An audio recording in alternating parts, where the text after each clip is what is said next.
Chapter 4. Horace Slughorn.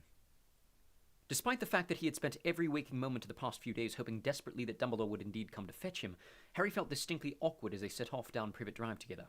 He had never had a proper conversation with the headmaster outside of Hogwarts before. There was usually a desk between them. The memory of their last face-to-face encounter kept intruding too, and it rather heightened Harry's sense of embarrassment. He had shouted a lot on that occasion, not to mention done his best to smash several of Dumbledore's most prized possessions. Dumbledore, however, seemed completely relaxed. "Keep your wand at the ready, Harry," he said brightly. "But I thought I'm not allowed to use magic outside of school, sir."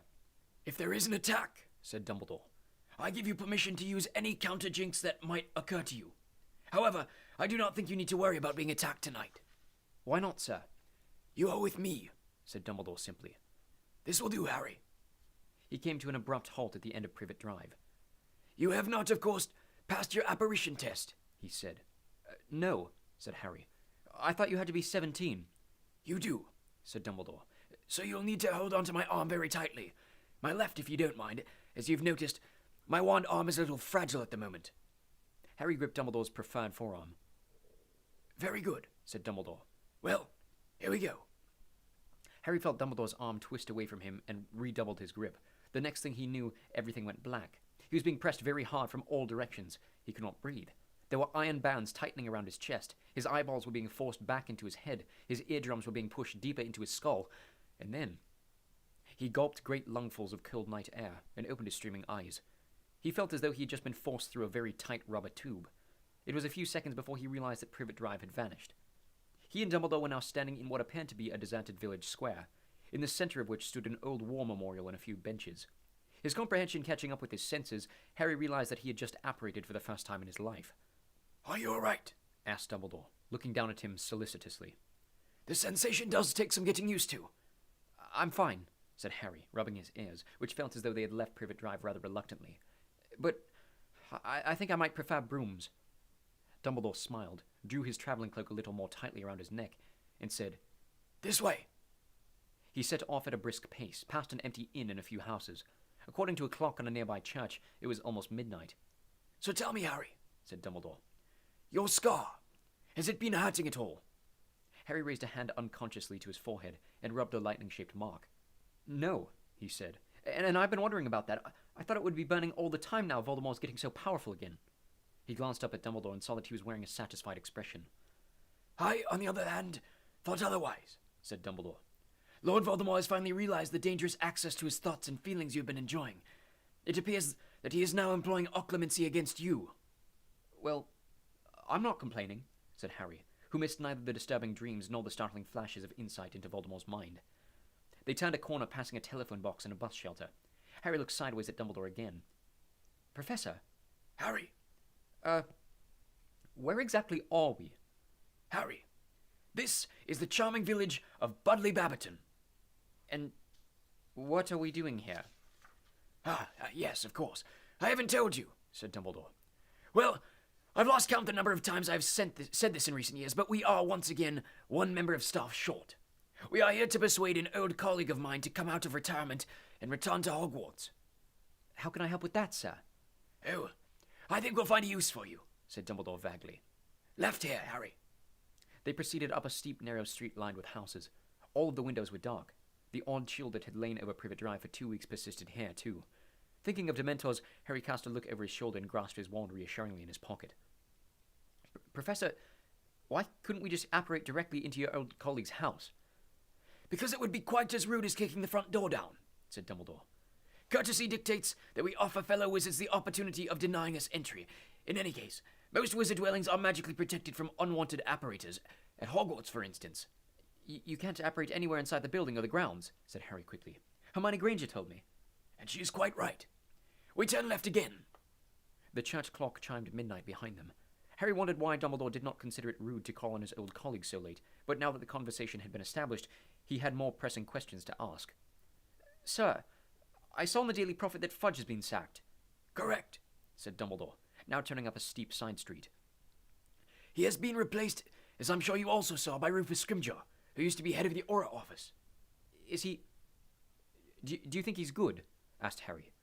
"An interesting question," said Dumbledore. "He is able, certainly.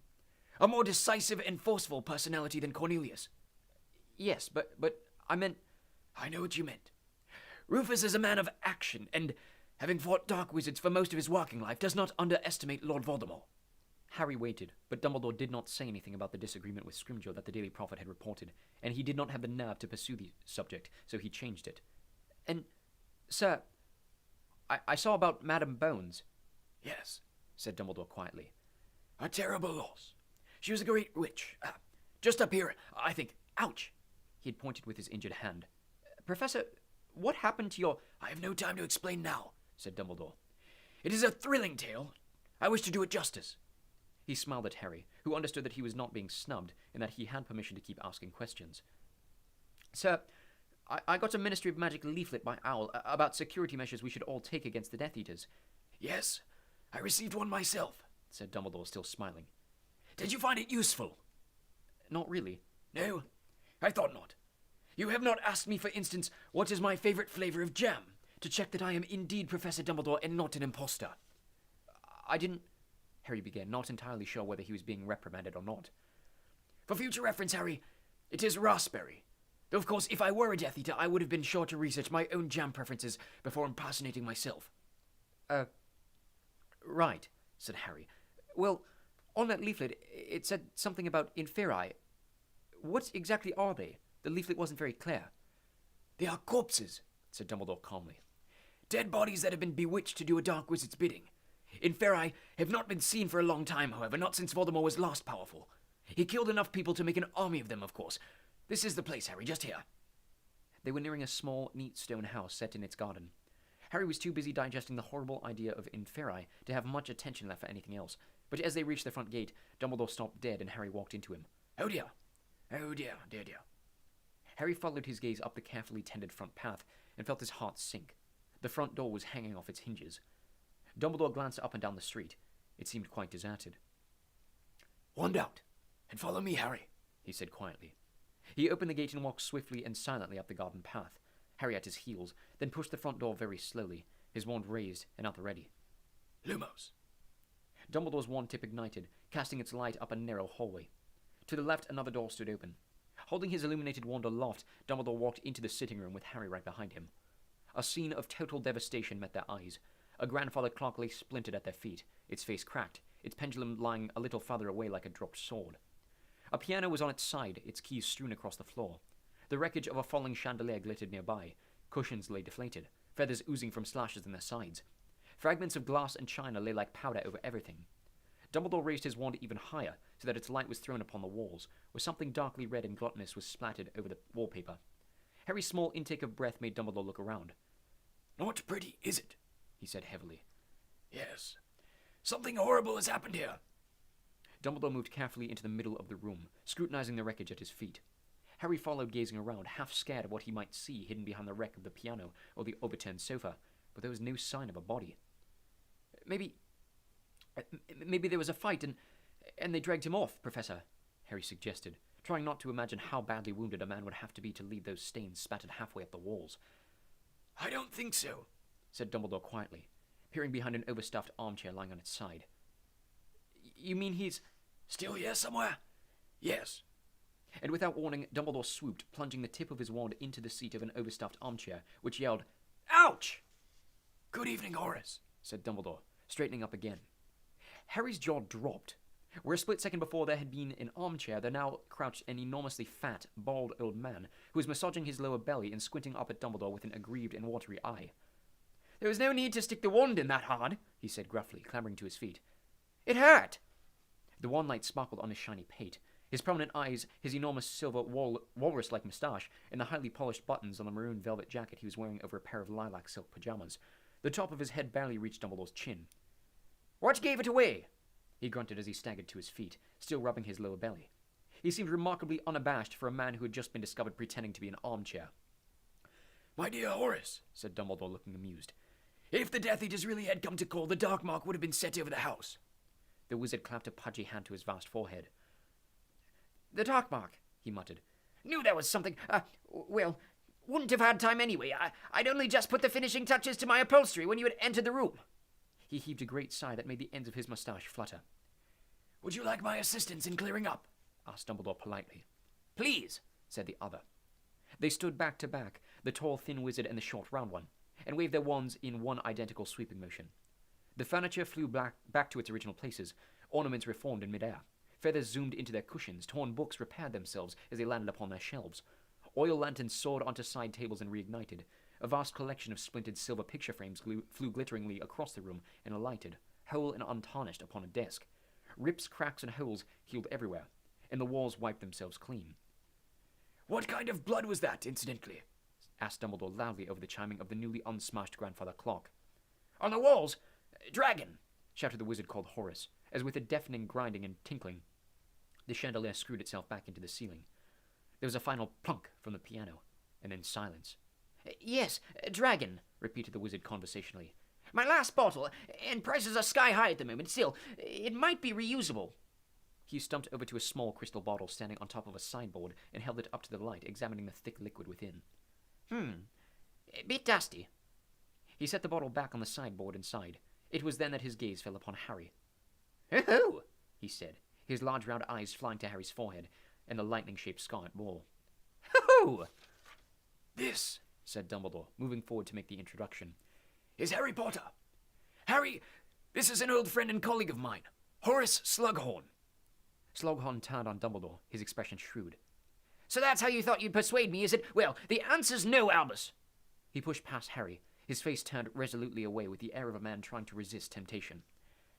I suppose we can have a drink at least, said Dumbledore. For old time's sake. Slughorn hesitated. All right then, one drink, he said ungraciously. Dumbledore smiled at Harry and directed him toward a chair not unlike the one that Slughorn had so recently impersonated, which stood right beside the newly burning fire, and a brightly glowing oil lamp. Harry took the seat with distinct impression that Dumbledore, for some reason, wanted to keep him as visible as possible. Certainly when Slughorn, who had been busy with decanters and glasses, turned to face the room again, his eyes fell immediately upon Harry. He said, looking away quickly as though frightened of hurting his eyes. Here! He gave a drink to Dumbledore, who had sat down without invitation, thrust the tray at Harry, and then sank into the cushions of the repaired sofa, and a disgruntled silence.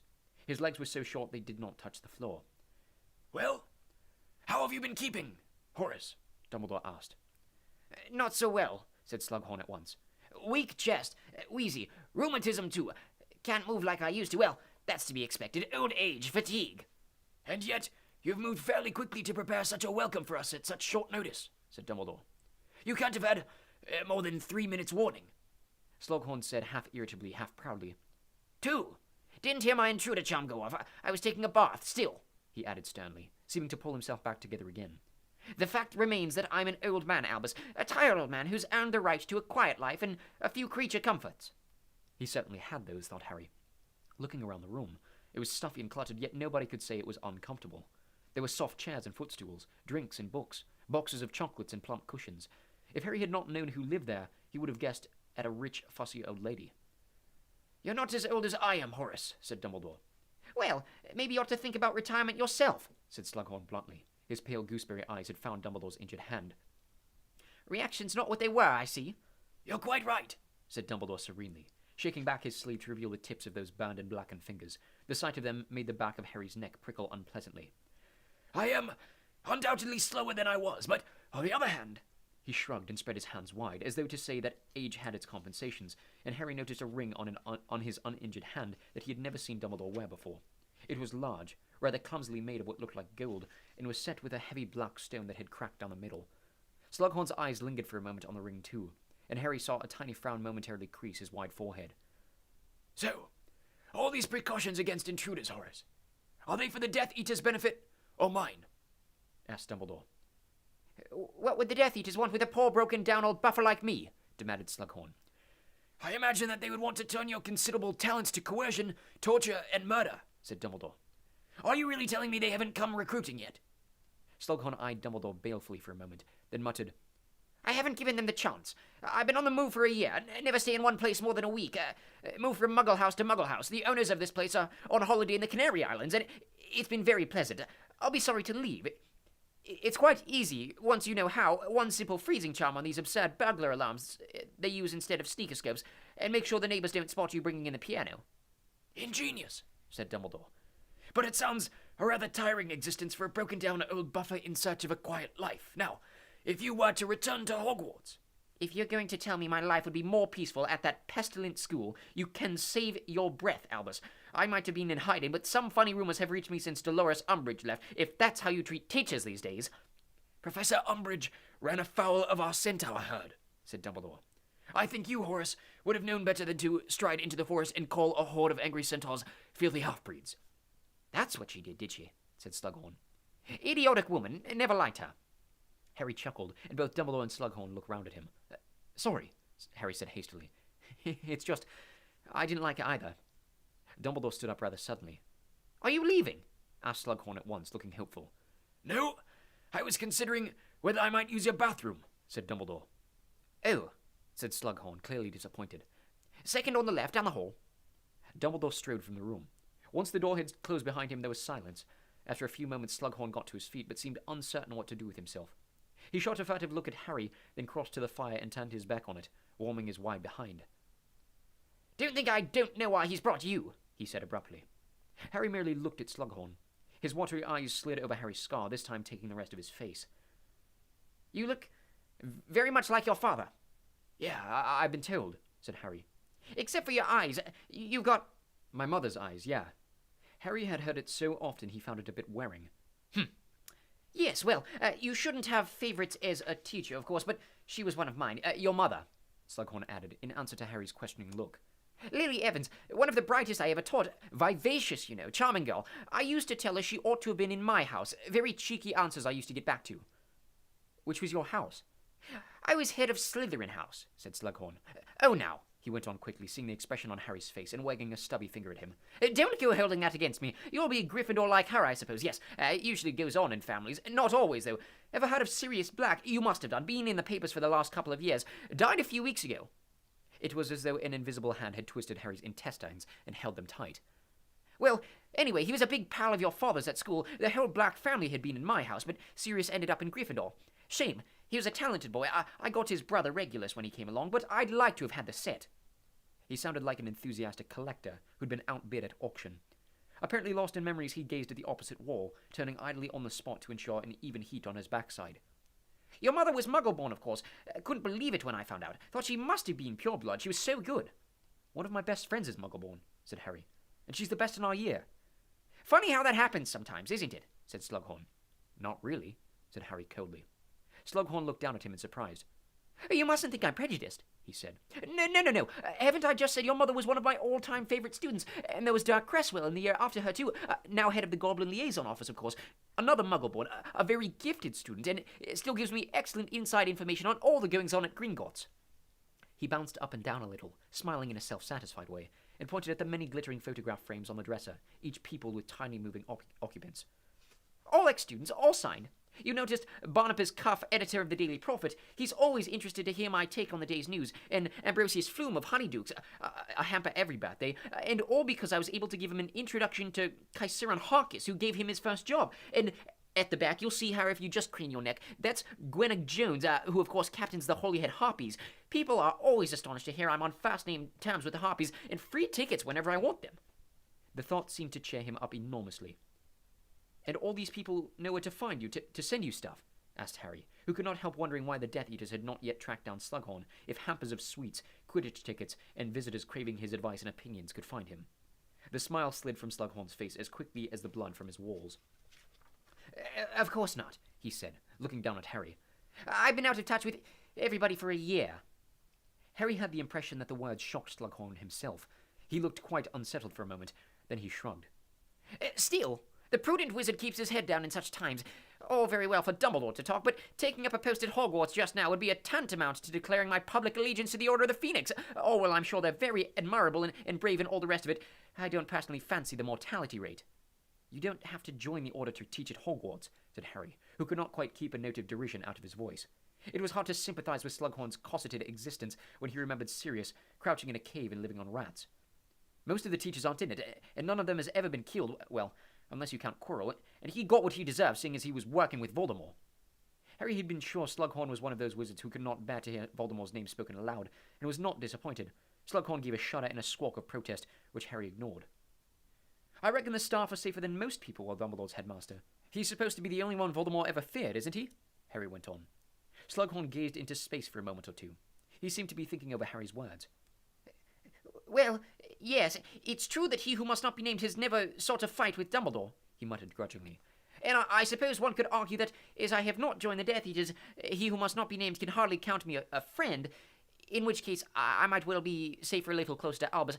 I cannot pretend that Amelia Bones's death did not shake me, if she, with all her ministry contacts and protection... Dumbledore re-entered the room, and Slughorn jumped as though he had forgotten he was in the house. Oh, there you are, Albus, he said. You've been a very long time. Upset stomach. No, I was merely reading the Muggle magazines, said Dumbledore. I do love knitting patterns. Well, Harry, we have trespassed on Horace's hospitality quite long enough. I think it's time for us to leave. Not at all reluctant to obey, Harry jumped to his feet. Slughorn seemed taken aback. You're leaving? Yes, indeed. I think I know a lost cause when I've seen one. Lost? Slughorn seemed agitated. He twiddled his fat thumbs and fidgeted as he watched Dumbledore fasten his travelling cloak and Harry zip up his jacket. Well, I'm sorry you don't want the job, Horace, said Dumbledore, raising his uninjured hand in a farewell salute. Hogwarts would have been glad to see you back again. Our greatly increased security notwithstanding, you will always be welcome to visit, should you wish to. Yes. Well, very gracious, as I say. Goodbye, then. Bye, said Harry. They were out the front door when there was a shout from behind them. All right. I'll do it. Dumbledore turned to see Slughorn standing breathless in the doorway to the sitting room. You will come out of retirement? Yes, said Slughorn impatiently. I must be mad, but yes. Wonderful, said Dumbledore, beaming. Then, Horace, we shall see you on the 1st of September. Yes, I dare say you will, grunted Slughorn. As they set off down the garden path, Slughorn's voice floated after them. I want a pay raise, Dumbledore! Dumbledore chuckled. The garden gate swung shut behind them, and they set off back down the hill through the dark and swirling mist. Well done, Harry, said Dumbledore. I didn't do anything, said Harry in surprise. Oh, yes, you did. You showed Horace exactly how much he stands to gain by returning to Hogwarts. Did you like him? Harry wasn't sure whether he liked Slughorn or not. He supposed he'd have been pleasant in his way, but he also seemed vain, and whatever he said to the contrary, much too surprised that a Muggle-born should make a good witch. Horace, said Dumbledore, relieving Harry of the responsibility to say any of this, likes his comfort.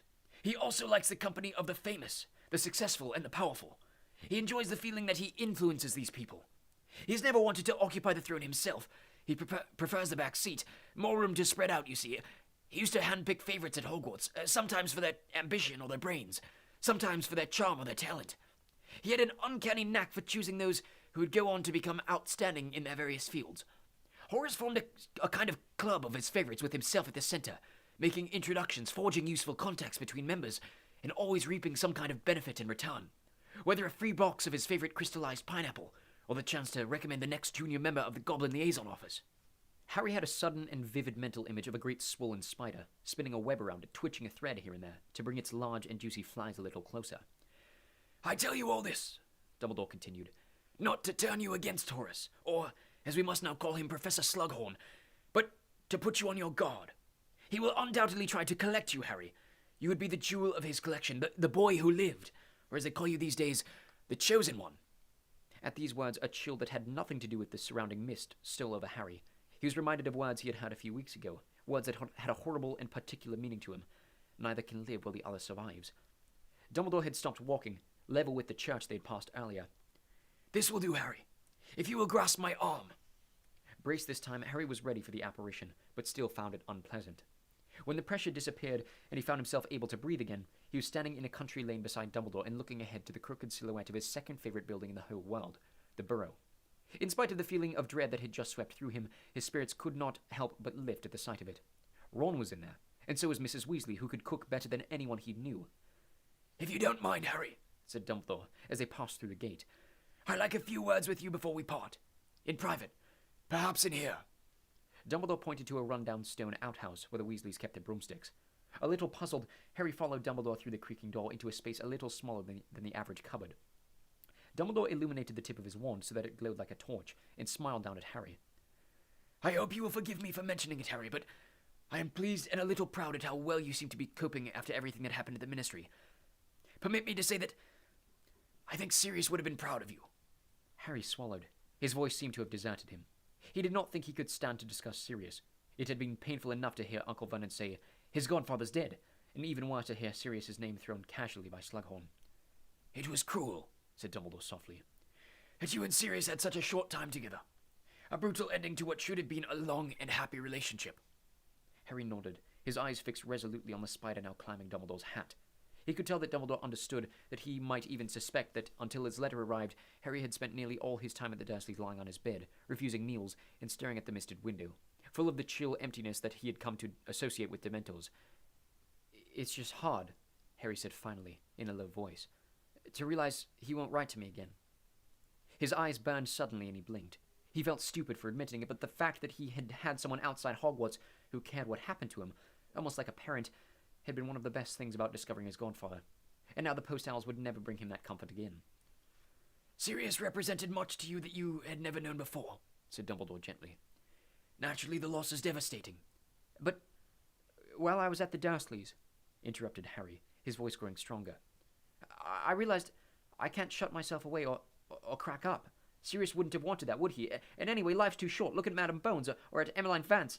It could be me next, couldn't it? But if it is, he said fiercely, now looking straight into Dumbledore's blue eyes gleaming in the wan light, I'll make sure I take as many Death Eaters with me as I can, and Voldemort too, if I can manage it. Spoken like both your mother and father's son, and Sirius's true godson, said Dumbledore with an approving pat on Harry's back. I take my hat off to you, or I would, if I were not afraid of showering you with spiders. And now, Harry, on a closely related subject, I gather that you have been taking the Daily Prophet over the last 2 weeks. Yes, said Harry, and his heart beat a little faster. Then you will have seen that there have been not so much leaks as floods concerning your adventure into the Hall of Prophecy. Yes, said Harry again, and now everyone knows that I'm the one— No, they do not, interrupted Dumbledore. There are only 2 people in the whole world who know the full contents of the prophecy made to you and Voldemort, and they are both standing in this smelly, spidery broom shed. It is true, however, that many have guessed correctly that Voldemort sent his Death Eaters to steal a prophecy, and that the prophecy concerned you. Now, I think I am correct in saying that you have not told anybody that you know what the prophecy said. No, said Harry. A wise decision on the whole, said Dumbledore. Although I think you ought to relax it in your favor of your friends Mr. Ronald Weasley and Miss Hermione Granger. Yes, he continued, when Harry looked startled. I do think they ought to know. You do them a disservice by not confiding something this important to them. I didn't want to worry or frighten them, said Dumbledore, surveying Harry over the top of his half-moon spectacles. Or perhaps to confess that you yourself are worried and frightened. You need your friends, Harry. As you so rightly said, Sirius would not have wanted you to shut yourself away. Harry said nothing, but Dumbledore did not seem to require an answer. He continued. On a different, though related subject, it is my wish that you take private lessons with me this year. Private? With you?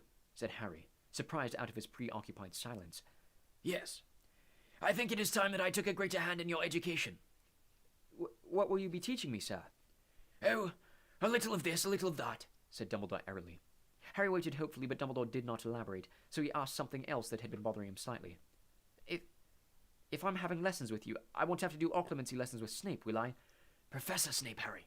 And no, you will not. Good, said Harry in relief, because they were He stopped, careful not to say what he really thought. I think the word fiasco would be a good one here, said Dumbledore, nodding. Harry laughed. Well, that means I won't see much of Professor Snape from now on, he said, because he won't let me carry on potion unless I get outstanding in my owl, which I know I haven't. Don't count your owls before they are delivered, said Dumbledore gravely. Which, now I think of it, ought to be some time later today. And now, 2 more things, Harry, before we part. Firstly, I wish you to keep your invisibility cloak with you at all times from this moment onward, even within Hogwarts itself. Just in case. You understand me? Harry nodded. And lastly, while you stay here, the Burrow has been given the highest security the Ministry of Magic can provide. These measures have caused a certain amount of inconvenience to Arthur and Molly. All their post, for instance, is being searched at the Ministry before being sent on. They do not mind in the slightest, for instance, that their only concern is your safety. However, it would be poor repayment if you risked your neck while staying with them. I understand, said Harry quickly. Very well, then, said Dumbledore, pushing open the broom shed door and stepping out into the yard. I see a light in the kitchen. Let us not deprive Molly any longer of the chance to deplore how thin you are.